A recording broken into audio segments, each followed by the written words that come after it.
Kali ini kita akan membahas mengenai bagaimana caranya kita melakukan pengukuran pendapatan dari sebuah negara. Jadi sebetulnya pengukuran pendapatan dari negara ini merupakan bagian dari ilmu ekonomi yang dinamakan dengan makroekonomi. Sebelum kita bahas lebih lanjut mengenai caranya, mari kita review sejenak mengenai perbedaan besar antara mikroekonomi dan makroekonomi. Apa perbedaan antara keduanya? Kalau kita bicara mengenai mikroekonomi, maka kita bicara mengenai bagaimana individu-individu dalam rumah tangga dan juga individu-individu dalam sebuah perusahaan mereka memutuskan sesuatu atau juga berinteraksi satu sama lain. Mereka berinteraksi melalui pasar. Ada dua jenis pasar, yaitu pasar produk dan jasa. Ada juga pasar faktor produksi.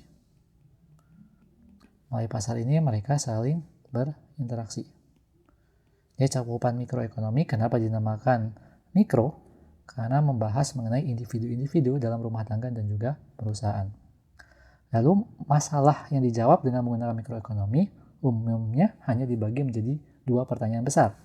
Yang pertama berkaitan dengan harga. Pada harga berapa kita bersedia untuk membeli barang, dan juga pada kuantitas berapa yang akan kita beli. Begitu pula di level perusahaan. Maka pertanyaannya adalah pada level harga berapa kita harus menjual produknya, dan juga berapakah produk yang harus kita jual. Itu merupakan bahasan dari mikroekonomi. Sedangkan kalau kita bicara mengenai makroekonomi, maka kita bicara mengenai ekonomi secara keseluruhan. Dari dunia ataupun dari sebuah negara. Ada beberapa pertanyaan yang muncul di makroekonomi namun tidak muncul di mikroekonomi, di mana makroekonomi membahas mengenai tingkat harga keseluruhan yang lebih makro sifatnya, kemudian juga bicara mengenai pengangguran, bicara mengenai inflasi, juga bicara mengenai peran pemerintah di sini dalam menjaga stabilitas perekonomian dari sebuah negara. Nah, dengan menggunakan konsep makroekonomi ini, mari kita bahas lebih lanjut mengenai bagaimana caranya kita mengukur pendapatan dari sebuah negara.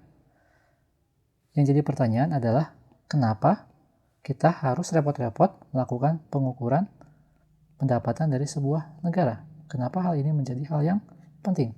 Kenapa penting? Karena bila kita mampu mengukur pendapatan dari sebuah negara, maka kita dapat mengetahui kesejahteraan dari negara tersebut. Berapakah kesejahteraan dari negara itu? Sebagai contoh sederhana, ada dua orang.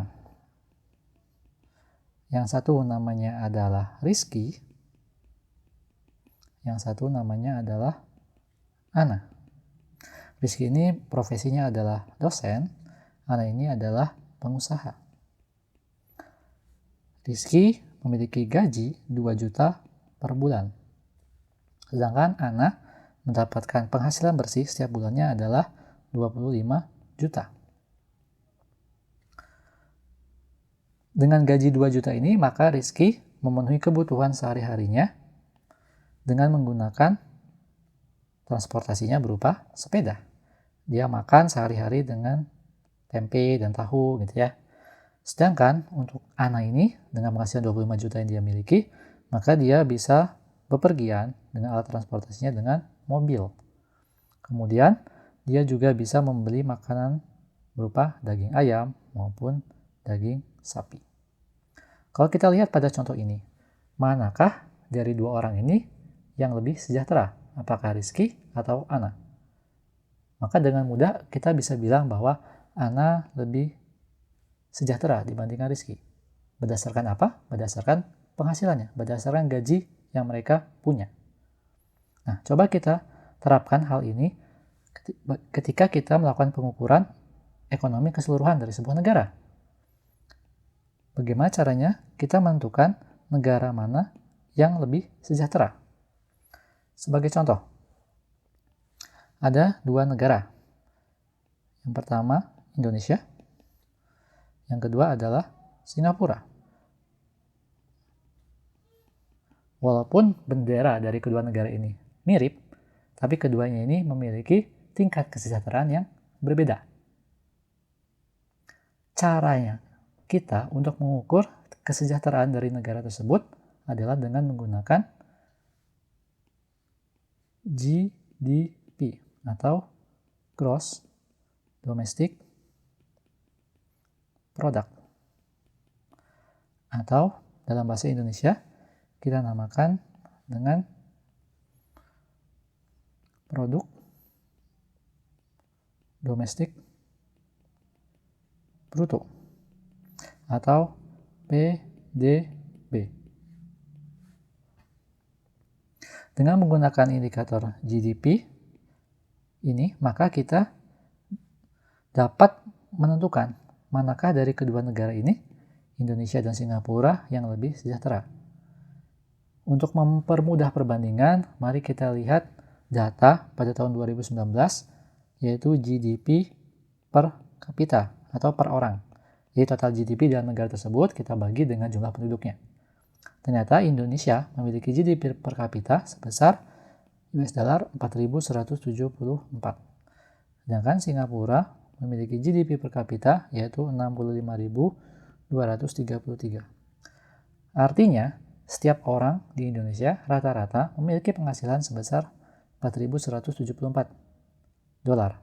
Sedangkan di Singapura rata-rata penduduknya memiliki pendapatan sebesar 65.233. Dengan contoh ini, maka dengan mudah dapat kita katakan bahwa rata-rata orang di Singapura lebih sejahtera dibandingkan Indonesia. Dengan kata lain, negara Singapura lebih sejahtera dibandingkan Indonesia.